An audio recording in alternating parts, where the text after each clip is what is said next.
특별히 이병태 교수님 제가 평소에도 아주 존경하는 교수님이신데 이렇게 대담하면서 대화할 수 있는 기회가 마련돼서 참 영광이라고 생각을 하고 저도 아직 패친이 아닙니다. 그래서 오늘 대담이 끝나면 저도 이제 패친의 그 반열에 오를 수 있도록 열심히 하도록 하겠습니다. 저도 그렇고 우리 노태정 씨도 그렇고 자유에 대한 인식 이런 거를 제가 사실은 오늘 이 얘기를 하면서 우리 민 교수님이 오셔가지고 갑자기 이게 입이 잘 안 떨어져요. 이게 누구 앞에서 뭐 하는 거 그런 거 같아가지고 평소에 존경하는 우리 민 교수님이 계신데 그냥 뭐 학문적인 게 아니라 다운 투 어스로 우리 생활 속에서 자유 그리고 그런 걸 얘기해 보면 제가 아까 높게 나는 게 뭘까? 저는 제 얘기에 이렇게 기울여 주시는 분들이 왜 생겼을까? 이런 걸 좀 생각해 보면 여기 이제 그 선생님도 많이 계시고 그런데 저는 요즘 세대에 높게 나른다는 거는 세상의 다양한 시각을 볼 수 있어야 되잖아요. 그래서 미국 같은 데서 우리 많이 얘기하는 이제 멀티컬처죠, 그죠? 그래서 대한민국에 쭉 살아오면서 우리가 가지고 있었던 고정관념하고 다른 삶의 모습, 다른 생각 그런 걸 계속 부딪혀다 보면 습관적으로 우리의 지금 모습은 과연 가장 바람직한 모습인가에 대한 생각을 자꾸 하게 되는 것 같아요. 그러면서 자기 주위에 있는 사람한테 꼭 그렇게 살아야 되니, 꼭 이렇게 살아가는 게 맞는 거니라고 하는 이제 자기 주관이라고 그럴까 보는 각도가 더 다양해지고 풍부해지는 게 그게 지금 이제 생각해 보면 그게 높이 나르는 거고 그렇게 되면 자기 인생의 항로를 잡는 데서 이렇게 남의 얘기가 중요하지 않은 자기 소신이 생기는 게 아닌가. 제가 이제 갑자기 우리 조나단 그 이름을 생각하면서 그 어린 시절에 읽었던 책이 생각이 나서 그렇습니다. 그래서 제가 페북에 자랑을 했는데 그런 게 어떤 거냐 하면 제가 자유롭게 생각하고 자유롭게 선택하는 거. 저는 이제 제가 생각하는 자유 먼저 생각하면 자유라고 하는 건 자기가 원하는 걸 자유롭게 선택할 수 있는 상태가 자유인 것 같아요. 근데 선택에 옵션이 없으면 자유가 없는 사회죠. 그런데 옵션이 있음에서도 용기가 없어 선택 못하는 분들이 많아요. 근데 대표적인 게 이제 피어 프레셔나 문화 또는 정부가 못하게 해서 그런 거죠. 그죠? 그래서 그냥 제가 그 시골서 컸고 저는 아주 정말 시골서 커서 지난번에 우리 펜앤마이크 후원자 대회 때도 우리 정규재 대표께서 말씀하셨지만 정말 초등학교 국민학교 들어가기 전에 서당도 다닐 정도로 시골이었거든요. 전 제사 때마다 뭐 이 조상들 묘가 어디에 있고 언제 돌아가셨고 뭐 이런 거 다 외워야 밥을 먹을 수 있고 뭐 그렇게 컸어요. 근데 그래서 그런데 미국 가서 살아보니까 미국 사람들은 명절이 정말 할리데이예요. 다 즐거워해, 온 가족이. 근데 우리나라의 대부분은 며느리들은 안 즐거워요. 남편들은 되게 남자들 입장에서 얘기를 해요.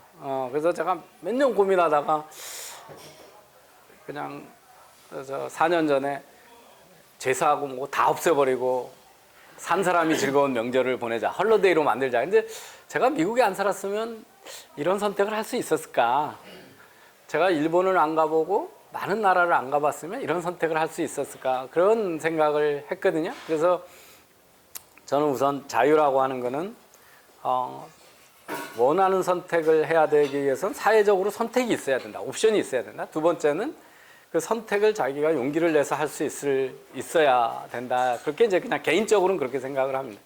그래서 우리 자유에 대해서 우리 조나단 또 견해를 한번 들어보도록 하죠. 네, 저 이제 기본적으로 제가 생각하는 그 자유는 두 가지 부분이 있지 않을까 싶어요. 일단 영어로 하자면 그 자유가 일단 뭐 freedom이라고 말하기도 하고 또 liberty라고 말하기도 하는데 freedom이라고 했을 때 이제 저는 크게 두 가지 형태가 있다고 생각을 하거든요. 그게 뭐냐면 freedom 2가 있는 것 같아요. 내가 무엇을 할 자유. 예를 들어서 어떤 내가 권리를 주장할 자유, 내가 이것을 할 수 있는 것을 제한 없이 할 수 있는 자유가 있는 것 같고 나머지 한쪽은 이제 freedom from 있는 것 같습니다. 내가 어떤 무엇으로부터도 간섭받지 않고 영향을 받지 않을 그런 소극적인 의미의 자유가 있는 것 같아요.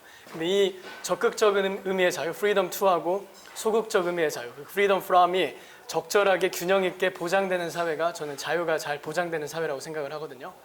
근데 한국 같은 경우에는 뭐 교수님도 잘 말씀해 주셨지만 일반적으로 일단 유교 문화 가운데서 이 사회가 이렇게 배태되고 또 형성이 되어 왔기 때문에 자유에 대한 인식 자체가 굉장히 아직 발달하고 있는 단계라고 생각을 합니다. 그 다음에 자유라는 것은 또 개인이라는 가치하고 동전의 양면과 같잖아요. 그래서 개인이라는 담론과 또 자유에 대한 담론이 이제 특별히 최근 들어서 2000년대 이제 2010년도 후반 들어서 한국 사회에서 많이 적극적으로 이렇게 논의된다는 자체가 정말 고무적이라고 이렇게 또 생각하는 부분이 있습니다. 특별히 이제 프리덤 2에 대해서 제가 가지고 있는 생각은 그렇습니다. 그러면 내가 무엇을 요구할 자유, 무엇을 할 수 있다고 주장할 자유가 어디까지 허용되어야 되느냐라는 기준선을 잡을 때 저는 그 스튜어트 밀이 말한 표현을 굉장히 좋아하거든요. 밀이 말했을 때 내가 주먹을 휘두를 자유는 상대방의 코앞에서 멈춰서야 된다. 그렇게 말을 했었잖아요. 그래서 그 정도 선에서 이 자유에 대한 인식을 가지고 또 그 타인을 존중하는 그 선에서 이렇게 해나갈 때 더 좋은 사회가 오지 않을까 하는 그런 원론적인 생각을 가지고 있습니다. 네. 예, 그럼 저 말을 받아서 무엇으로부터 자유, 그렇다면 그 from은 대개는 자유를 위협하는 요인들이잖아요. 그러면 우리 사회에서 우리의 자유를 위협하는 요인들이 가장 심각한 게 무엇이 있을까를 한번 생각해 보도록 하죠. 여러분은 뭐로부터 본인의 원하는 걸 제일 못하게 되나요? 네, 집단주의 문화. 네, 또 간섭도 그 중에 하나. 네. 부모님. 네. 또 법이죠. 정부죠, 정부, 그죠? 예, 법. 아마 우리가 지금 문정부에 대해서 또 뭐가 있을까요? 현존하지는 않지만 위협을 느끼고 있는 것. 지금 법이나 정부는 이번 정부 들어서 아주 현존하는 위협이죠, 그죠? 예, 가장 우리가 관습 같은 건 전에보다 그 위협이 자유를 제약하는 요인이 강화되기보다는 줄고 있는 거죠, 그죠? 그러니까 우리가 자유가 확대되는 쪽으로 가고 있는 겁니다. 그래서 삶의 양식도 뭐 꼭 결혼해야 되냐, 마음에 안 드는 배우자하고 이혼하고 뭐 이런 것들이 다 선택이 전에보다 자유로워진 건데 정부의 위협은 지금 커져 있는 거죠. 이번 정부에서 아주 극도로 커져 있으니까 그게 이제 지금 우리를 불행하게 하는 거예요. 또 하나 있죠. 우리 특히 장년 또는 노년 세대들을 상당히 압박하고 있는 게 있고 우리 사회에 지금 잊고 있는 게 있어요.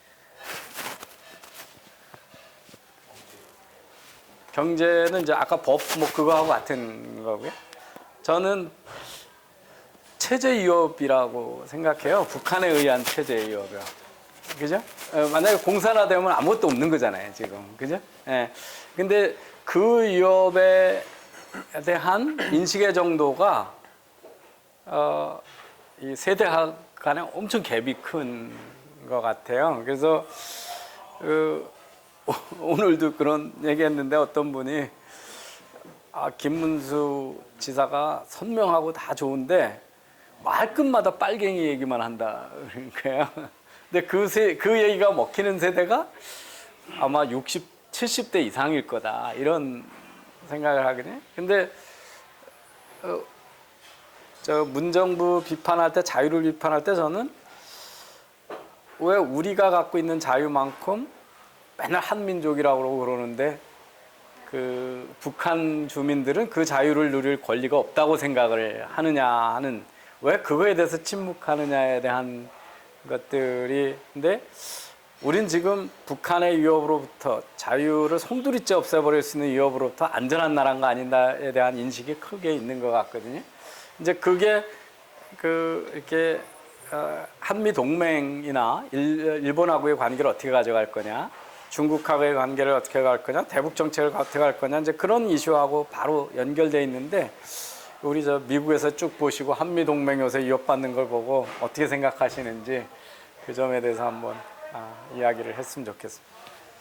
네, 일단 뭐 기본적으로 저도 이제 특별히 이번 문재인 정부 들어서 정부로부터 오는 위협이라는 것이 어떤 것인가 참 뼈저리게 이렇게 느끼게 되는 것 같습니다. 그 전에는 이게 이제 탄핵 사태가 거의 기점이 됐던 것 같은데요. 저 개인적으로 이제 페이스북을 시작한 것도 그렇고 또 정치에 정말 적극적으로 관심을 가지기 시작한 것도 탄핵 사태 이후로부터 정치에 관심을 가졌거든요. 왜냐하면 그 전에는 뭐 정치라고 하면 어련히 뭐 높으신 분들이 알아서 잘하시겠지, 뭐 헌법재판관쯤 되셨으면 알아서 잘하시겠지, 국회의원쯤 됐으면 알아서 저 사람들이 알아서 하겠지, 뭐 청와대에서 근무할 정도 됐으면 그래도 수준 있게 통치를 하지 않을까라는 그런 막연한 기대가 있었거든요. 근데 막상 위협이 닥쳐오고 나라에 국난이 찾아오니까 이 대한민국이라는 그 국가를 지탱했던 그 근본 체제가 굉장히 사상 누각이었구나. 너무 이렇게 밑바닥부터가 그 기반 자체가 너무 취약했구나라는 그런 생각을 많이 하게 됐었거든요. 그 중에서 특별히 이제 제가 생각했던 것은 개인에 대한 인식과 또 자유에 대한 인식, 그것이 너무 부족했고 또 정부가 커지는 것에 대해서 전혀 견제하는 그런 심리 자체가 없었던 것 같아요. 그러다 보니까 이제 기본적으로 보수가 만약에 집권을 하게 되면 자신들의 어젠다를 이루기 위해서 막 정부를 확대시키고 또 좌익이나 뭐 진보라고, 저 사실 뭐 진보라고 생각하지는 않습니다. 왜냐하면 진짜 진보면 북한을 추종하진 않잖아요. 북한은 전 세계에서 뭐 거의 최악의 그 수구 꼴통 보수 집단인데 그런 집단이랑 뭐 통일을 하겠다고 말하는 사람들을 진보라고 말할 수는 없거든요. 좌파죠. 그 좌파가 또 집권을 하게 되면 그 사람들 나름대로 논리를 가지면서 또 정부 사이즈를 막 키우는 거죠. 그래서 이런 것을 보면서 궁극적으로는 우파가 집권하든 좌파가 집권하든 정부 사이즈를 줄이는 쪽으로 가는 것만이 진정한 자유를 확보하고 자유인으로 살아갈 수 있는 그런 길이구나, 그런 것을 확실하게 생각을 하게 됐거든요.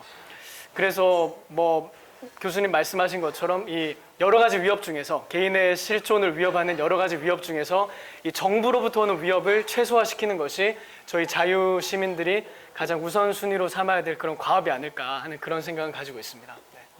네. 이제 그게 그 시민의 자유의식하고 특히 제도적으로는 상권 분립, 특히 행정부 권력을 견제하는 법치주의 뭐 이런 거잖아요, 그죠? 그래서 제가 이번 주 방송에 나간 것도 그 문재인의 자기하고 추미애 법무장관이 검찰총장 규제하는 게 민주적 통제다라고 하는 말이 얼마나 민주주의와 자유의 관계를 잘 모르고 얘기를 하는 거냐, 뭐 이런 걸 비판하는 지난 방송을 했었는데요.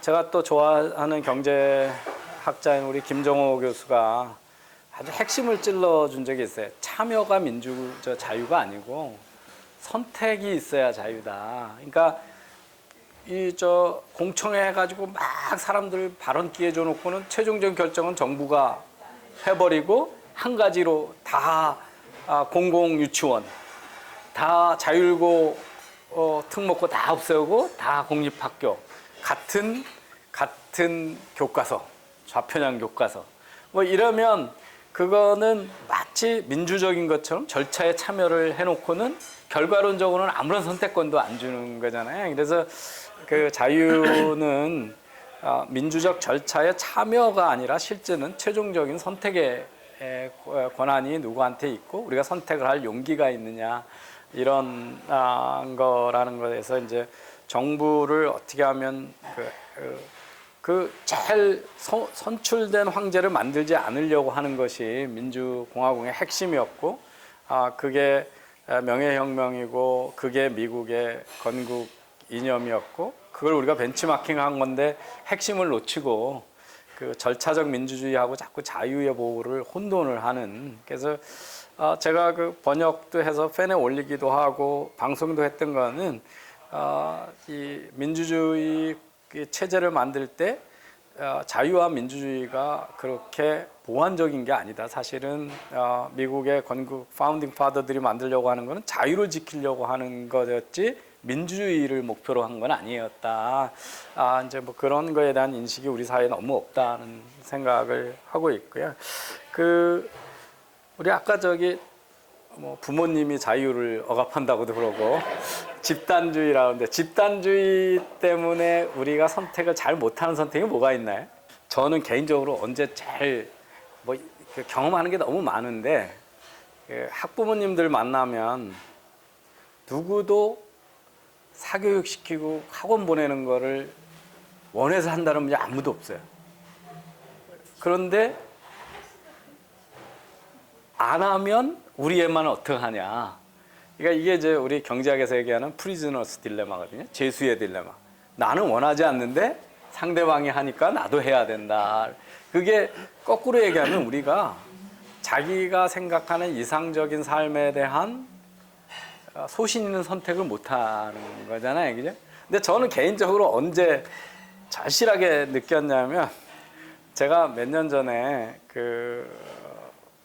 학회가 있어가지고 리마 페루에 갔다가 혼자 배낭여행으로 한 2주를 마추픽추 가고 막 이랬거든요. 그러다가 게을러가지고 혼자 다니니까 수염을 안 깎아봤어요. 근데 제가 의외로 수염이 빨리 자라더라고요. 그래가지고 수염을 이렇게 기르고 맨날 한 2년 살았어요. 그런데 만나는 사람마다 물어요. 수염을 왜 기르냐고. 우리 요새 왜 주한 미 대사 코수염 가지고 시비 걸잖아요. 근데 가만 생각해보면 전 세계 성인 남자의 수염이 질문의 대상이 되는 나라가 몇 나라가 있을까 한번 생각해보세요. 여기 지금 아무도 안 기르시잖아요. 예. 근데 그게 중국하고 대한민국밖에 없어요. 일본도 코수염 잘 기르거든요. 예. 뭐 서양 사람들은 어차피 그렇고, 그러니까 우리는 수염 하나 기를 자유도 없어요. 그러니까 자유는 있죠. 있는데 엄청 귀찮아요. 하고 나니까 어떤 분들하고 골프장에 갔거든요. 그랬더니 캐디가 저한테 물어요. 다른 분들이 저한테 교수님 그러니까 미대 교수세요? 그러시는 거예요. 그래서 아닌데요. 그랬더니 음대 교수세요? 그러시더니 아닌데요. 그랬더니 그럼 철학과 교수시구나. 그랬더니 그러니까 수염을 길러도 그렇게 이유가 있어야 되는 그런 거다 그러는데 우리 사회가 옷 입는 거, 먹는 거, 학교 보내는 거 뭐 이런 모든 거에서 내가 원하는 거 아닌데 남들이 어떻게 볼까에 대해서 우리 선택을 너무 제한하니까 이렇게 행복을 조사하는 나라들 보면 국민소득이 올라가면 대체적으로 전체적으로 행복이 올라가거든요. 그런데 국민소득 올라가는데 못 올라가고 중간에 가서 딱 멈춰가지고 옆으로 쭉 가고 있는 두 나라가 있는데 그게 한국하고 일본이에요. 예, 일본이. 근데 일본이 정신병적 현상이 무지 많은 나라예요. 왜 밖에 안 나가고 집에 가서 아무것도 안 하는 사람들이 있고 그리고 연사마 나타났다고 40대서부터 60대 자기 남편 있는 여성들이 무슨 10대 소녀처럼 다 몰려와서 울고불고 하잖아요. 전 그거 건강한 사회의 모습이라고 안 보여요. 이거 워낙 억압적이고 집단적이고 그다음에 지금 청년들을 초식동물이라고 그러거든요. 아무런 한 거도 안 하고. 그래서 우리하고 일본이 지나친 집단주의에 의해서 개인의 개성을 너무 많이 죽이기 때문에 그런 거 아닌가 그런 생각을 했습니다. 저 혼자 떠들어서 죄송한데요. 본인은 어떤 자유로운 선택의 제약을 받아보셨어요? 아니면 남들이 못하는 걸 관찰하셨어요? 근데 일단은 제가 생각하는 제일 제약은 표현의 자유의 제약을 많이 받아요. 참 그 느낌을 많이 느껴요. 예를 들어서 제가 페이스북에서 할 때 제 페이스북이니까 너 거 아니잖아요. 제 페이스북인데 제 페이스북에 제가 원하는 것을 포스팅을 했어요. 근데 자신과 정치적인 입장이 다르다는 이유만으로 그걸 막 스크린 캡처해가지고 또 자기들이 좋아하는 사람끼리 막 돌려 까면서 그것을 희낙낙하면서 쟤는 저게 문제야, 쟤 미쳤어. 그 다음에 음모론적인 시각으로 막 접근을 하는 거예요. 저는 그 글을 썼었을 때 팩트가 이것이고 내 의견이 이것이다라고 나열을 했는데 거기에 대해서 사람의 동기를 막 재단하는 거죠. 아, 저 사람이 저 글을 쓴 이유는 그 뒤에 누가 있는데 그 또 누가 있고 결국에 알고 보면 홍석현이에요. 홍석현이 뒤에 있어서 다 조종을 하고 있더라. 근데 전혀 그렇지 않거든요. 홍석현을 만나보지도 않았고 아무 뭐 몰라요. 뭐 친중이더라. 뭐 친중 좋죠. 뭐 저도 친중 그거 문제가 많다고 생각하는데 저는 누구보다도 뼛속까지 친미주의자거든요. 친미고 친일인데 그런 표현을 했을 때 문제는 뭐냐면 한국 사회에서 아직 자신과 다른 생각을 가진 사람들에 대한 관용이 없는 거예요. 그래서 저는 표현의 자유라는 것이 사실 특별히 미국에서 굉장히 잘 보장이 되는 이 요소가 한국에서 너무나 이게 부족한 이유 중에 하나가 사실 표현의 자유라는 것은 동전의 양면과 같은 것이거든요. 첫 번째는 뭐냐면 그 자유라는 말 그대로 내가 원하는 것을 마음대로 할 수 있을 자유예요. 근데 그 동전의 양면에는 무엇이 있냐면 내가 듣기 싫어할 말도 들어야 될 의무가 포함되는 거거든요. 그래서 항상 권리하고 의무는 저는 동전의 양면이라고 생각을 해요. 내가 어떤 권리를 누린다, 표현을 자유롭게 할 수 있는 표현의 권리를 누린다는 것은 상대방이 내 귀에 좀 거슬리는 의견을 말하더라도 그것을 내가 충분히 감내할 수 있는 의무가 내포되어 있는 것이거든요. 근데 한국인들은 뭐 다 그런 건 아니라서 일반화하기는 힘들겠지만 자신의 권리는 너무 잘 누리려고 해요. 나는 표현의 자유가 있어. 그래서 하고 싶은 말 다 할 거야. 그렇게 말하지만 정작 자신의 귀에 좀 띠꺼운 소리가 들어왔을 때는 그 상대방의 자유를 억압하고 탄압하고 심지어 동기까지 재단해서 그것을 틀어막으려고 하는 거죠. 근데 그것은 사실 우파가 아니고 파시스트나 하는 짓이거든요. 파시스트가 뭐냐면 내가 가지고 있는 생각을 너의 목구멍 속에 집어넣겠다는 거예요. 어떻게 뭐 폭력을 통해서든지 아니면 강요를 통해서든지 협박을 통해서든지 내가 가지고 있는 의견과 사상이 무조건 옳기 때문에 너는 그걸 받아들여야 되라는 그 마인드셋 자체가 파시즘이거든요. 그러니까 한마디로 우파에도 파시스트가 있을 수 있어요. 보수적인 생각을 가지고 있으면서도 내 보수적인 의견을 너는 무조건 받아들여야 돼 라고 말하는 사람은 우파 파시스트가 되는 거죠. 또 반대로 좌파에는 뭐 파시스트가 너무 많잖아요. 저희가 알고 있는 뭐 모모 사람들 너무 많은데 그런 문화 자체가 제가 한국에서 있으면서 제일 실질적으로 이렇게 부담을 느끼는 문화 중에 하나인 것 같습니다. 표현의 자유에 대한 부분. 아마 교수님도 비슷한 생각을 하시지 않을까 생각이 저는 들어요. 제가 홍석현 같은 사람으로 매도당하잖아요. 제가 대표적으로 그러니까 요즘 지난 가을에 되게 우울하고 힘들었죠. 단기적으로. 왜냐하면 저들이 저를 공격하는 거는 뭐 워낙 익숙해 있고 뭐 비논리적인 거에 대해서 제가 하는데 무슨 자칭 우파라는 사람들이 이게 이제 미국에서 요새 아이덴티티 폴리틱스라고 하거든요. 전에는 사람들의 생각을 듣고 아이디어를 가지고 서로 논쟁을 해야 되는데 너는 트럼프 지지자야. 너는 힐러리 지지자니까 네 얘기는 무조건 안 들어. 그러니까 사람을 라벨, 아이덴티티를 붙여가지고 그때부터는 진영 싸움만 하고 이제 그런데 미국 사람이 하는 거하고 우리나라하고 하는 건 차원이 다른 것 같아요. 그러니까 우선 제가 뭐 국회 가서도 가장 사회에서 하이 클래스라고 해야 되는 국회의원들도 제 의견을 반대하는 게 아니라 저를 인신공격해가지고 제가 항의했던 적이 2번이나 있잖아요. 뭐 태도가 어떻다는 등 너 경제학 박사도 아닌데 뭐 이딴 소리 그런 것들은 이게 이제 바로 아주 대표적으로 야만적인 행위잖아요. 근데 우리가 왜 그렇게 공격적이고 언어가 천박한지는 제가 이제 많은 그런 얘기를 하는데 뭐냐면 우리나라 댓글 문화를 보시면 우리가 선풀 하나에 악플이 4개거든요. 근데 전 세계 이런 나라가 어디에도 없어요. 일본은 선풀 4개에 악플이 하나예요. 4대 1대4로밖에. 네덜란드쯤 가면 선풀 9개에 악플 하나거든요. 미국 같은 데도 8대1 이렇게 돼요. 이게 뭐냐면 어떤 사람이 자기 생각을 정리해서 표현해 줬으면 그게 고마운 거잖아요, 사실. 그죠?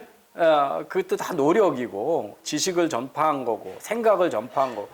그러면 의견이 다르면 의견을 다른 걸 알면 되는데 그 의견을 다른 게 아니라 욕부터 하잖아요. 너는 친중파고, 너는 극우고, 너는 뭐고 이래. 그래서 근데 어디서부터 그렇게 그러니까 국회가 보여주는 토론 문화도 그렇고 학교에서는 토론을 안 하는 것 같고 저는 뭐 토론다운 토론을 학교에서 해본 적이 없으니까 그런데 왜 우리 언어만 이렇게 거칠고 야만적이고 왜 남의 표현의 자유에 대해서 아까 들을 의무가 있다라고 하는 거에 대해서 왜 수용을 안 하고 이렇게 공격적이 됐나 이런 거에 대해서 제가 오늘도 방송 아까 생방송하면서 그 얘기를 했는데 저는 정말 그 우한에서 우리 국민이 실려와 가지고 안전하게 하느라고 정부 시설에 2주 격리 수용하겠는데 우리 동네 오면 안 된다 그러면서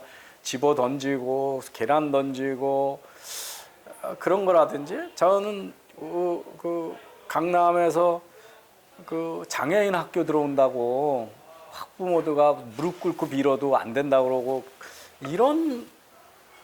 이런 사회가 과연 우리가 문명의 사회인가? 근데 이제 아까 표현의 자유는 저는 정말 야만적이라고 생각을 합니다. 야만적이라고 생각하고 그 배운 사람 안 배운 사람 구분 없이 그렇게 지금 남의 표현의 자유에 모든 자유에 정말 the mother of liberty가 사실은 표현의 자유잖아요. 네. 표현의 자유가 없으면 모든 자유가 억압되는 건데, 근데 그 무엇이 자유인인가를 보면 자꾸 손해가 나도 자기 의사를 당당히 밝히는 게 자유인이잖아요. 근데 자유를 안 밝히면서 그게 자유를 포기한 거고 비겁한 거고 그렇다는 거를 인식을 안 해요. 뭐냐면 나는 공무원이라서 나는 대기업을 다니고 있기 때문에 저한테 만나면 너무 뭐 고맙다 막 그러면서 근데 나는 좋아요도 못 누르고 댓글도 못 써요 이러는 거거든요. 당연히 정부에 대해서 나쁜 소리도 못 하죠. 문재인이 와서 말도 안 되는 소리를 해도 근데 미국은 안 그러잖아요. 트럼프가 뭐라고 그래도 베조스는 안 하고 블룸버그는 욕하고 다 하잖아요. 그러니까 그래서 그 각자가 자유의 전사가 되고 각자가 자유인이 되기 전에는 사회가 좋아질 리가 없잖아요. 근데 목구멍이 포도청이기 때문에 나는 나의 자유를 포기한다는 거에 대해서 그게 비겁한 일이고 부끄러운 일이라는 거에 대한 인식이 너무 없어요. 그러니까 정부를 겁내서 누굴 먼저 탓해야 되는지 모르겠는데 맨날 그러면 권력 있는 사람이 스스로 손해서 가지고 우리한테 자유를 줄 거라고 믿으면 그 자유는 오지 않지 않나 그런 생각을 좀 많이 합니다. 그 교수님 말씀하신 것 중에 참 자유를 누릴 자유인이 되려면 정말 중요한 덕목 중에 하나가 용기가 필요한 것 같아요. 용기. 내가 믿고 있는 가치관과 또 내가 가지고 있는 신념에 대한 또 확신에서 비롯된 용기 있잖아요. 제가 굉장히 좋아하는 인물, 뭐 페이스북을 보신 분들은 아시겠지만 벤 샤피로라고 이제 미국에서 굉장히 영향력 있는 젊은 평론가가 있습니다. 근데 그 평론가의 멘토가 있어요. 그 멘토가 누구냐면 앤드루 브레이파르트라는 사람이에요. 그 지금 미국에서 대한 매체로 좀 약간 좀 우파 쪽의 의견을 대변하는 매체 중에 브레이파르트 뉴스라는 게 있거든요. 그게 바로 앤드루 브레이파르트에서 창립된 신문이에요. 대한 매체인데 그 벤 샤피로가 이제 그 브레이파르트 미디어에서 에디터로 일하다가 이견이 있어가지고 나와서 자기 언론사를 차린 거였거든요. 트럼프에 관한 이슈 때문에 이제 나왔던 거죠. 근데 거기서 앤드루 브레이파르트가 했던 말이 중에서 자기가 너무 신조처럼 생각하는 말이 하나 있다. 그러면서 항상 자기가 대학교에 가서 젊은이라고 강연을 할 때 이야기하는 게 뭐냐면 그 문구가 저도 참 좋아하는데 앤드루 브레이파르트가 항상 벤 샤피로한테 그 얘기를 해줬다는 거예요. Walk toward the fire. 불 속으로 걸어가라. 그러니까 불이 저기 앞에 있을 때 그 불을 피해서 빙 둘러가거나 도망가려고 하지 말고 또 겁먹지 말고 그 불이 앞에 있다면 그 불을 향해서 오히려 당당하게 걸어가라. 걸어가게 되면 그 불은 결국에는 너를 휩싸일 수 없고 너 주변에 너와 비슷한 생각을 하는 많은 진리를 사랑하는 사람들 또 팩트를 사랑하는 사람들이 너를 응원하고 있고 같이 대열을 형성해서 너를 따라갈 것이라는 것을 느끼게 될 것이다. 그러면서 이제 불 속으로 걸어가라라는 아주 유명한 그 유언을 남겼거든요. 그러면서 이제 그 사람이 미국에 있는 그 메인스트림 미디어하고도 이렇게 싸움도 하기도 하고 여러 가지 그 편견을 깨는데 실제 역할을 많이 했어요. 근데 그런 면에서 저희 우파로서 물론 여러 가지 저희가 현실적으로 고려해야 될 사안이 있지만 저희가 가지고 있는 예를 들어서 담론 중에 그런 거 있지 않습니까? 반일에 대한 담론. 지금 뭐 좌파 진영에 있는 사람들은 과거에 종북이다, 뭐 빨갱이다 그렇게 욕을 먹으면서도 70년대, 80년대, 90년대 들어오면서 끊임없이 그 욕을 먹으면서도 불 속으로 걸어갔잖아요. 그 당당한 그 확신을 가지고 언젠가는 우리가 원하는 세상이 올 것이다. 언젠가 내가 원하는 그 혁명이 달성될 것이라는 확신을 가지고 갔던 거죠. 마치 주사파 그 품성론 이야기하는 것처럼 이제 우리가 힘들지만 이 불 속으로 걸어가다 보면 언젠간 좋은 날이 올 것이다. 그래서 실제 그들의 세상이 왔잖아요. 지금 와서 이제 지금 뭐 살판 난 거죠. 막 다 나눠 먹으면서 그 축제를 즐기고 있는데 우파들은 그런 면에서 너무 안일하고 또 스스로 나약하고 비겁하지 않았나 그런 생각을 많이 합니다. 그래서 내 주변 당장 반일에 대한 것도 그렇잖아요. 저희가 친일에 대한 프레임이 많이 쓰여져 있어요. 한국 사회에서 아직 친일파 그러면 그 자체만으로 그 사람의 사회적인 위치라든지 아니면 어떤 위치에 있다 하더라도 친일파 한마디에 토론이 없어요. 그냥 모든 담론이 다 끊기고 대화가 단절됩니다. 근데 이런 상황에서도 사실 가만히 생각해 보면 과거 군국주의 일본과 지금 일본은 다르잖아요.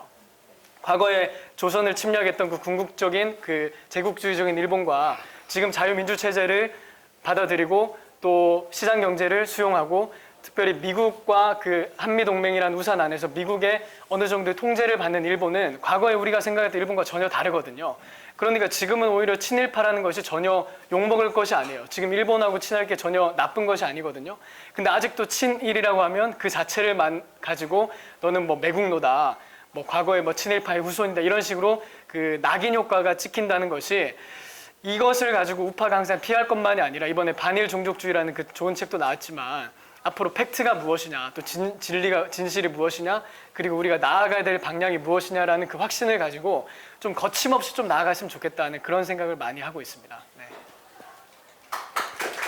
그리고 하나만 더 말씀드리면 이제 아까 교수님이 그 이제 한국에 있는 그 집단주의에 대해서 이렇게 말씀하셨는데 저는 개인적으로 뭐 여러 가지 뭐 심리적인 요인 또 문화적인 요인이 있겠지만 그 집단주의를 강화시키는 하나의 요인 중에 하나가 이 포털 사이트의 존재라고 생각을 해요. 포털 사이트. 사실 그래서 일본도 아까 교수님이 뭐 정신병적인 문제가 많다라고 생각하지만 말씀하셨지만 그래서 저는 일본을 그렇게 이상적인 나라라고 생각하진 않거든요. 저는 뼛속까지 친미인지라 그 일본을 그렇게 이상적인 나라라고 생각하지 않습니다. 물론 배워야 될 것이 많고 앞으로 잘 지내야 될 친한 이웃이라고 생각하지만 제가 이상적이라고 생각하는 나라는 또 대한민국이라는 공화국 자체가 기반으로 한 나라는 사실 일본보다는 미국이거든요. 근데 일본도 보면 그 포털 야후라는 그 사이트를 통해 가지고 모든 국론이 다 결정이 되잖아요. 야후에서 검색 순위 올라갔더라. 그다음에 기사가 떠면 네이버보다 심지어 더 심하더라고. 인구가 많으니까 수만 개의 댓글이 막 달리죠. 그래서 거기서 뭐 의견도 결정이 되고 여론도 결정이 되고 하는데 한국에서도 네이버를 포함해서 다음과 또 네이트와 이런 사이트에서 그래서 저는 그 실시간 검색어를 볼 때마다 사실 소름이 끼쳐요. 마치 이것이 인민재판 하는 것 같아가지고. 인민재판 누구 실시간 검색어 올라가면 1위가 딱 되면 그 자체로 인민재판이 시작되잖아요. 그 사람이 뭐 잘했든 잘못했든 그거는 상관없이 무조건 죽일 놈과 살릴 놈이 갈려지잖아요. 그래서 그런 면에 있어서 이 네이버와 다음을 필두로 한 이런 시스템, 댓글 시스템 자체가 그러니까 한마디로 국론을 대변할 수 있는 그런 댓글 시스템 자체가 있는 것 자체가 전체주의로 사회를 향할 수 있는 그 게이트가 마련된 것이 아닌가 하는 그런 생각을 가지고 있습니다. 예를 들어서 미국 같은 경우만 해도 국론을 대변한다는 그런 사이트가 없어요. 자기가 페이스북에 글을 올리면 페이스북에서 이렇게 사람들이 의견을 교환하고 또 미국 사람들은 트위터를 참 많이 쓰거든요. 그래서 트위터에서 의견을 교환하고 여러 가지 자기가 쓰는 커뮤니티에 가서 의견을 교환하는 정도에 그치지 진짜 여론조사라는 거는 정말 정교하게 짜여진 그 메커니즘에 의한 여론조사 기관이 담당하는 거지 언론사에 뭐 어떻게 포털에 댓글을 보고 여론이 형성되진 않거든요. 그만큼 국민들이 선동당할 리스크도 적고 선동에 취약하지 않다는 방증도 되는 것이죠. 근데 한국에서는 뭐 네이버에 기사 하나 뜨면 조작해가지고 과거에 지난 대선 때는 뭐 드루킹 같은 걸 통해가지고 조작을 해버리면 그 자체가 진실이든 거짓이든 상관없이 국론이 돼버리는 거죠. 그러니까 이런 시스템 자체는 굉장히 전체주의로 가는 그런 어떤 취약한 관문이 될 수 있다라고 그렇게 또 생각을 하고 있습니다. 부연 설명드리면 그 미국이나 유럽의 뉴스, 정통 뉴스 미디어는 우선 댓글을 허용하지 않아요. 댓글이 없어요. 그러니까 어떤 프로페셔널들이 블루팀 보드를 만들어서 자기네가 경제 아티클에 대해서 밑에 의견을 달고 토론하는 건 있어도 그게 없어요. 근데 우리는 왜 그게 강화되고 언론사가 점점 더 자극적이고 진영 편향적인 차별을 꾀하게 되냐면 지금 그 언론사 수입의 상당 부분이 네이버가 나눠주는 돈이에요. 근데 네이버가 나눠주는 게 뭐냐면 네이버에 그 많은 사람들이 와서 노출된 기사의 노출 빈도에 따라서 그 광고료를 나눠주거든요. 그러니까 네이버에서 많은 사람이 와서 하려고 그러면 자극적으로 해야 돼요. 저는 개인 페이스북이잖아요. 제 페이스북의 거를 그걸 해가지고 국민일보가 툭 하면 극우 이병태가 이거 했다 그래가지고 정말 편하게 기사 쓰는 거죠. 앉아서 제 페이스북만 보고 글을 쓰잖아요. 근데 그러면 그 밑에 이제 저 친일파 이병태라는 거서부터 이병태 교수가 왜 친중 친일파냐 하는 거 가지고 댓글이 막 수백 개 붙잖아요. 그 순간 국민일보는 돈을 많이 버는 거예요. 그래서 지금 말씀하신 대로 이게 되게 위험한 메커니즘이거든요. 그래서 어떻게든 다음에는 이런 이 전 세계적인 현상이긴 해요. 프로페셔널의 목소리가 줄어들고 파퓰리즘의 목소리가 커지는 민주주의의 위기이긴 한데 우리나라는 너무 그 미디어 독점에 의한 네이버 독점에 의한 그러니까 드루킹이 생기는 거잖아요, 그죠? 이걸 원천 봉쇄하는 그 문제는 크게 이슈로 좀 삼아야 될 거다 이런 생각을 합니다. 네, 그래서 제가 뭐 개인적으로 생각하는 거는 그 네이버 같은 기업에 만약에 정권이 정말로 이제 은혜가 있어서, 저는 이제 기독교인이기 때문에 은혜라는 표현을 쓰는데 정말 기회가 찾아와서 우파가 정권을 잡는다면 그 네이버 댓글이나 다음 댓글 이런 거는 그 실제 징벌적 손해배상 이런 것도 충분히 할 수 있거든요. 여러 가지 법리를 연구해서 그 네이버 같은 기업에 예를 들어서 한 3조 이렇게 때려버리면 그 자체로 이제 댓글 없애게 만드는 거죠. 댓글 없애고 그 댓글 드루킹 같은 것에 노출이 됐기 때문에 그것을 물어서 이제 네이버에서 다시는 장난을 치지 못하도록 댓글 시스템 자체를 없애는 게 저는 궁극적으로 답이 아닐까 하는 그런 생각을 하고 있습니다. 근데 제가 그 교수님께 하나 여쭤보고 싶은 거는 저희가 이제 자유에 대해서 이렇게 이야기를 하는데 결국에는 자유라는 거는 정부 사이즈랑도 이렇게 연관이 항상 되잖아요. 교수님이 생각하신 만약에 대통령이 되셨다 아니면 이런 기회가 있다고 해가지고 정부를 내 마음대로 디자인할 수 있다면 어떤 식의 정부가 필요하고 또 어느 정도의 그 권한을 허용하고 하는 그것을 구상하고 계시는지 좀 궁금하거든요. 상상만 해도 무지 즐겁네요, 그죠? 근데 저한테 제 능력을 잘 못 판단하셔가지고 경제부총리 하세요, 대통령 하세요, 뭐 이렇게 댓글 달으시는 분들이 있어요. 근데 우리 어머님이 저보다 훨씬 지혜로운 분인데, 야, 확률적으로 생각해봐라. 그거 감옥 안 가면 자살하는 경력인데 5년 중에서 맘 편히 있는 거 한 2년도 안 되는데 그러고 죽거나 감옥 갈 일을 왜 하냐. 뭐 그래. 그래서 그 즐거워할 만은 아닌 것 같아요. 근데 많은 분들이 똑같은 얘기 하지만 우선은 저는 그 헌법을 좀 분명히 해야 되겠다는 생각을 해요. 우리나라 헌법은요, 정부가 원하면 모든 걸 할 수 있는 헌법이거든요. 그러니까 미국 헌법하고 대비해서 제가 방송에도 했지만, 특히 경제에 관한 조항은 한 서너 가지가 아주 근본적인 문제가 있는 거예요. 하나는 뭐냐면 시장 경제를 한다고 해놓고 그 밑에 경제 민주화를 한다고 돼 있어요. 그 경제 민주화는 뭐냐면 시장을 정부가 시장 과정이나 결과를 지멋대로 다시 조정한다는 얘기예요. 그리고 거기 안에다가 온갖 이익단체의 이해를 반영해놨어요. 농민도 보호 대상이고 자영업자도 보호 대상이고 중소기업도 보호 대상이고 뭐 다 그래요. 그리고 지방 경제도 균형 경제를 계획해야 된다고 그러고 뭐 그래서 정부가 시장이 결정한 결과가 아니라 정부가 특정 이익 진탈을 다 보호 대상으로 만들어 놨거든요. 이런 걸 다 빼야 되는 거죠. 더 중요한 건 그건 것 같아요. 그 미국이나 이렇게 정치 체제가 안정된 국가가 있는데요. 똑같은 유럽 국가인데 스위스는 안정돼 있는데 프랑스는 안정 안 돼 있어요. 뭐 일어나면 맨날 폭력 시위고 피를 흘렸고 그랬거든요. 근데 저는 그게 어디서 오냐면 하나는 중앙 집권 국가고 하나는 연방주의예요. 근데 우리나라에서 연방하면 북한하고 연방제 통일한다고 생각해서 자꾸 오해를 해가지고 말도 못 꺼내게 하는데요. 저는 그러니까 우리가 권력이 국민으로부터 나온다라고 했을 때는 모든 자유의 최대한의 폭은 개인이고, 그리고 지역사회고, 지방자치가 갖고 있는 건데 지방자치가 못하는 거. 국방은 지방자치가 못하잖아요. 충청도지사가 나라를 지킬 수는 없잖아요, 이제. 전라도 국방 따로 있고 충청도.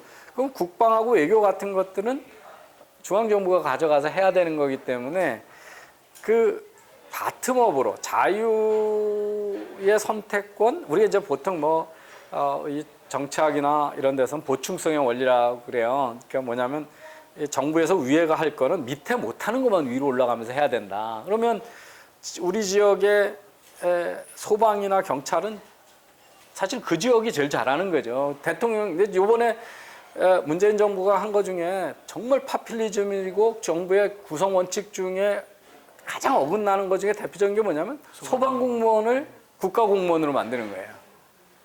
국가가 전체 소방을 어떻게 담당해요? 그 지역의 화재 빈도나 그 지역의 어떤 지역에는 헬리콥터가 있어야 되고 어떤 지역에는 자동차가 좋고 어떤 데는 자전거가 더 좋을 수도 있잖아요. 그러니까 그건 당연히 지역 서비스거든요. 근데 그걸 국가공무원으로 만들어요. 대표적인 게 우리나라에 잘못된 게 그죠. 국립대학이에요, 국립대학.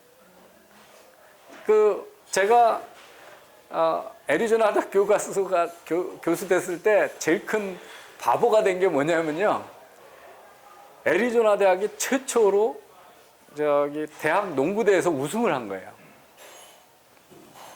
그랬는데 우승을 하고 챔피언들이 내셔널 챔피언이 돌아오잖아요. 그랬더니 체육관 스타디움에서 환영 파티가 열어지는 거예요. 팻 랠리라고 해서 막 이제 환영해. 근데 제 수업 시간하고 겹쳤어요.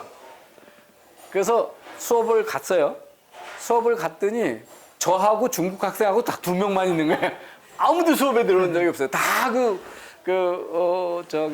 내셔널 챔피언 응원하니까 투산이라고 하는 데는 큰 도시가 아니니까 프로 스포츠 팀이 없거든요.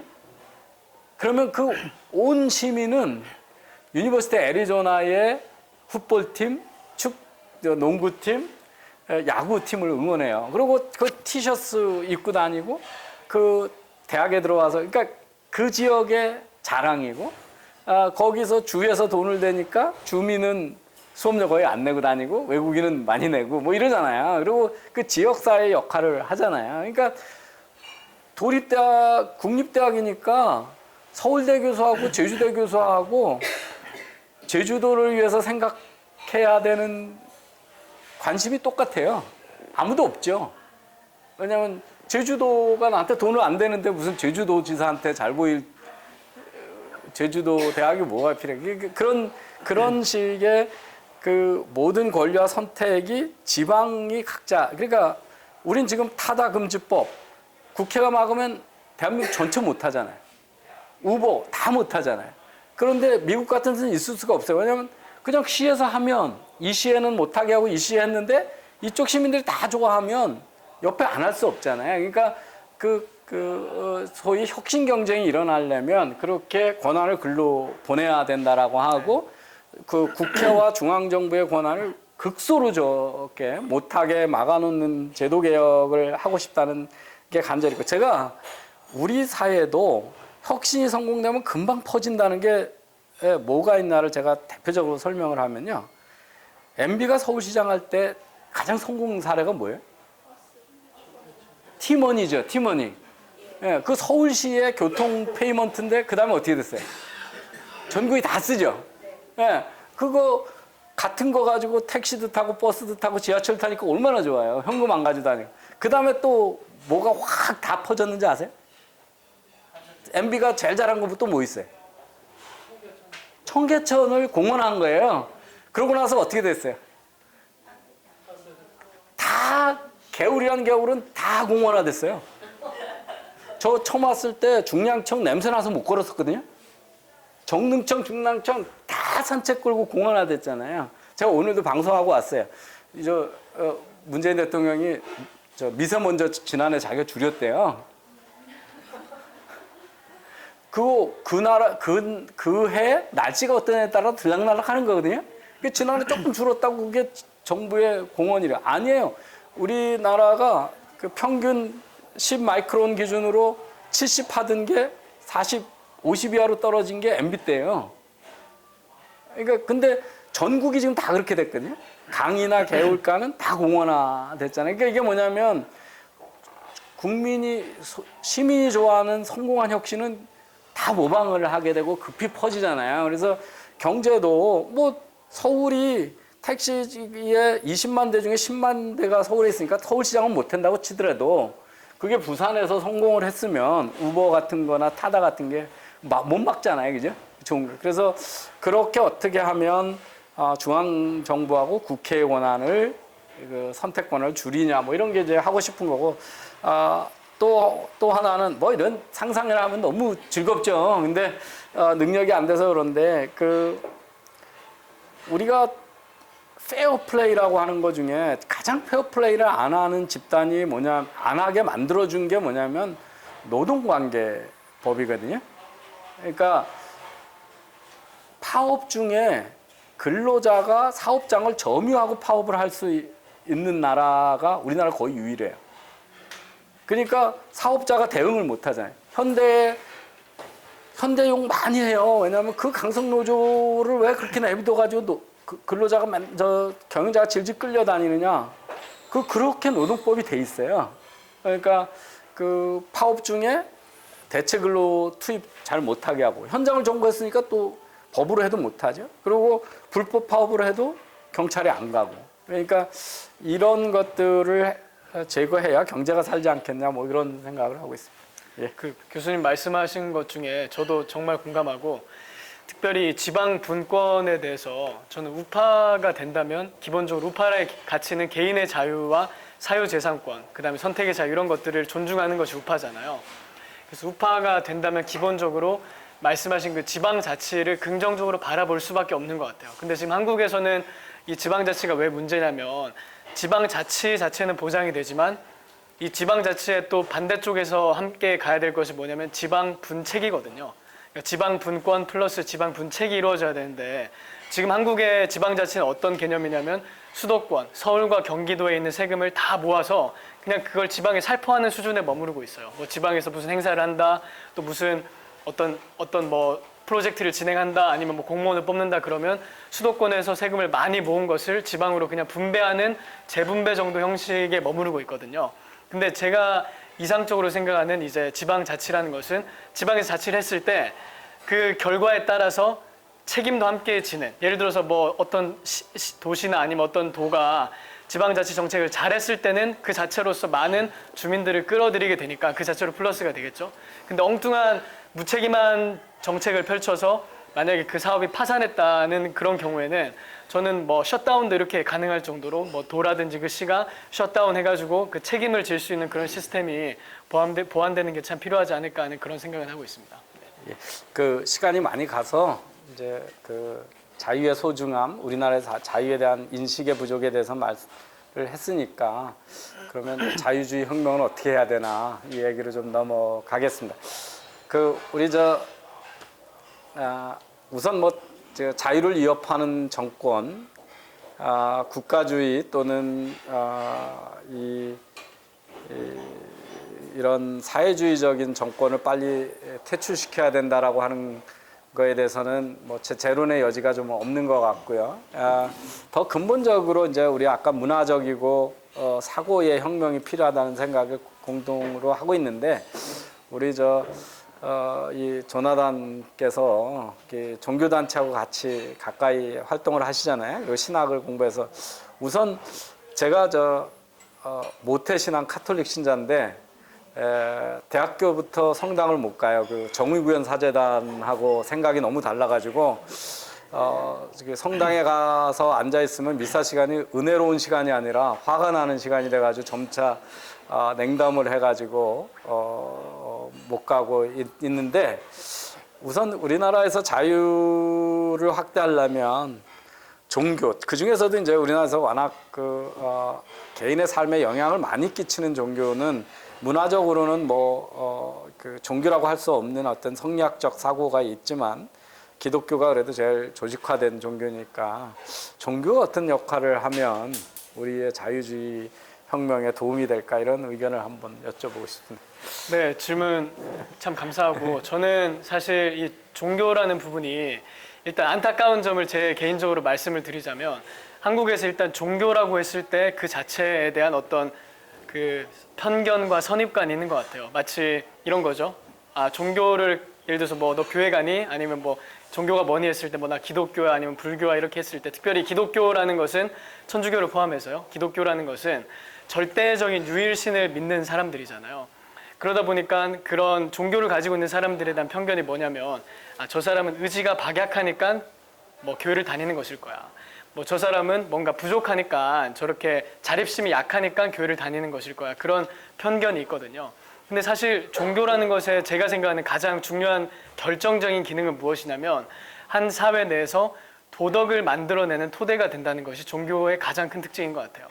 예를 들어서 저희가 일반적으로 생각하는 그 도덕이라든지 인권의 뿌리를 생각해 봤을 때 많은 경우에는 그 종교라는 그 특별히 종교라고 하면 이제 기독교죠. 유대 기독교적인 그 전통을 빼고는 사실 그 도덕과 인권, 그 다음에 자유의 기반을 설명하기 힘들다는 그런 생각을 많이 합니다. 그래서 한국에서는 특별히 그 종교에 대한 어떤 좀 편견의 전환이 좀 필요하지 않을까 하는 그 개인적인 그런 생각을 갖고 있는데 왜냐하면 기본적으로는 자유주의자거든요. 자유주의라고 하는 것은 정부 정책에 관한 한 자유주의자예요. 예를 들어서 저는 어느 정도까지 이렇게 생각을 하냐면 뭐 아까 교수님도 말씀해 주셨지만 정부 기능에 있어서 저는 지금 정부에서 하고 있는 대한민국 정부 플러스 이제 관료에 있어서 한 3분의 1만 남기고 다 잘라야 된다고 생각을 하거든요. 기본적으로 너무 불필요한 부서와 또 분야가 많기 때문에 그리고 이제 개인의 자유를 이렇게 보장해야 된다고 생각을 하는데 그 자유주의자 입장이시지만 이제 그런 부분이 필요한 것 같아요. 자유주의자는 한면으로는 사회에서 사회의 그 소셜 패브릭이라고 하죠. 그 사회의 어떤 그 안전망, 사회 안전망이 필요하다는 것을 인정해야 될 필요가 있고 반대로 이제 보수주의자, 뭐 이렇게 일반적으로 한국에서 뭐 보수주의자라고 하는 분들은 정부가 모든 일을 하는데 형편없다는 사실을 인정해야 될 필요가 있다고 생각을 합니다. 정부가 하는 것이 모든 일에 비효율적이고 모든 일에 정말로 나쁘게 일한다. 그리고 효율이 떨어진다는 것을 인정할 필요가 있는 것 같아요.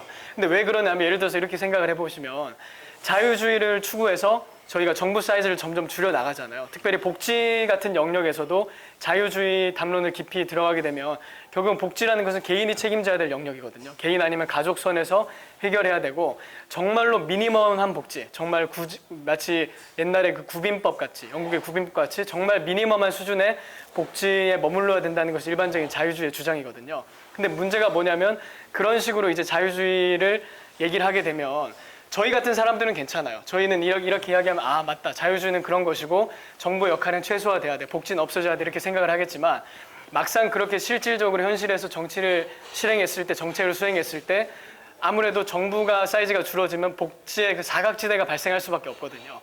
근데 문제가 뭐냐면 그 자체로 문제가 아니고 그 복지 사각지대를 이용해서 프로파간다처럼 이렇게 선동하는 사람들이 등장하게 됩니다. 아 여기도 보니까 복지가 없지 않냐. 여기도 복지가 없지 않냐. 이 부분에도 필요하지 않겠냐.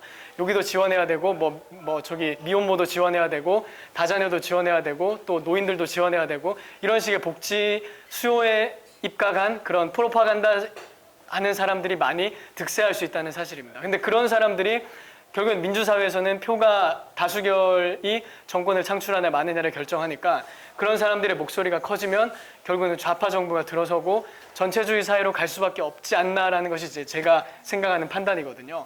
그래서 자유주의를 추구하는 데 있어서도 이제 교수님이 교회나 기독교 역할이 어떤 긍정적인 기능이 있느냐 했을 때 사실 교회라는 집단만큼 이 태생적으로 복지나 구제나 또는 다른 사람을 돕는 것에 대해서 교리적으로 이렇게 정립된 종교단체가 몇 없습니다. 그래서 실제 한국에서도 이루어지는 많은 복지를 봤을 때 교회에서 이루어지는 복지가 참 많아요. 어떤 교회 차원에서 당장 교회에 있는 사람들끼리 도와주는 걸 뿐만 아니고 뭐 고아원을 운영한다든지 양로원을 운영한다든지 학교 재단을 운영한다든지 이런 걸 통해 가지고 정부가 할 수 없는 그 복지 사각지대를 메우고 있는 영역이 굉장히 많거든요.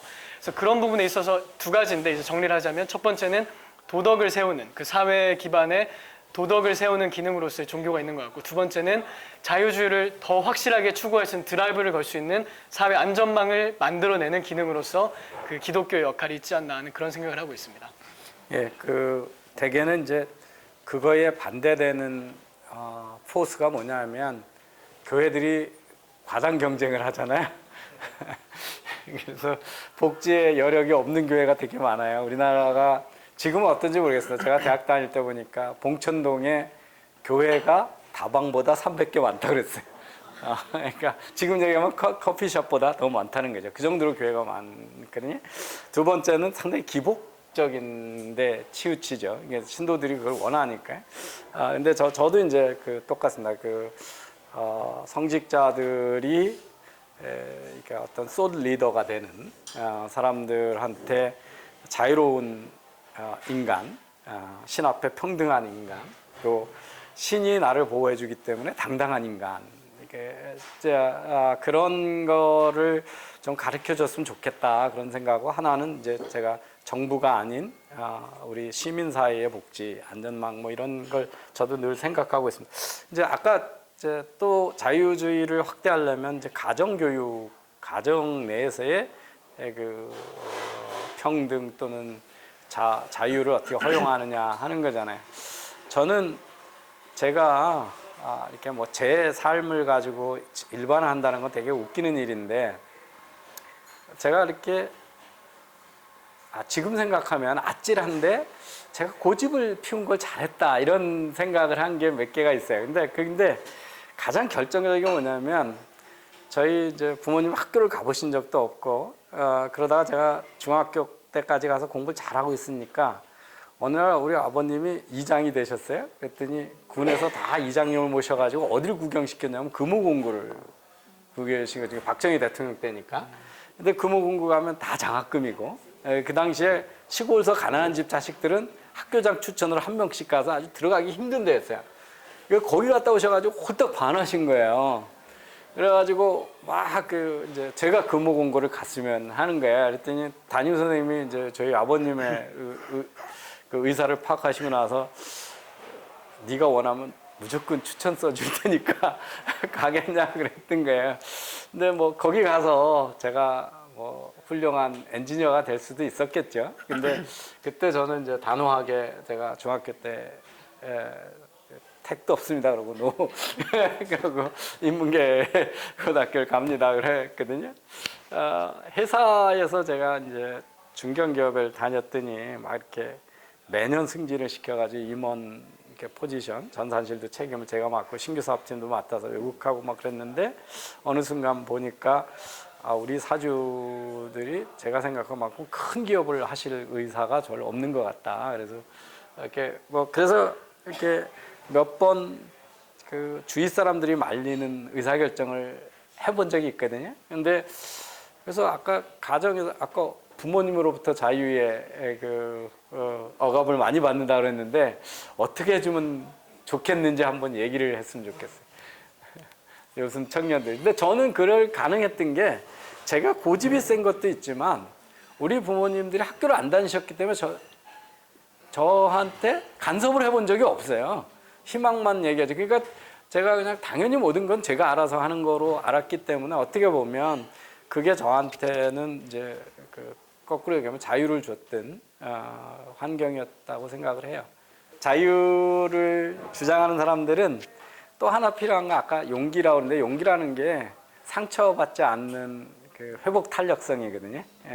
이제 내가 옳고 내 소신을 밝혔으면 남의 얘기가 그렇게 중요하지 않다라는 건데, 제가 아마 얼마 전에 길게 카이스트 학생이 막 울분한 거에 대해서 그래서 그 사람들 의견이 너한테 왜 이렇게 중요하냐 뭐 이런 얘기를 했는데, 제가 여기 부모님 계시고 뭐 저도 이렇게 그러니까 자식 가진 부모는 뭐 어디서든 큰 소리 칠 수 없잖아요. 근데 학장을 하면서 제가 깜짝 놀라고 또 박사과정 학생들을 이렇게 지도 학생을 하면서 우울증 내지는 정신질환을 때문에 고통받는 사람의 숫자가 너무 많아요.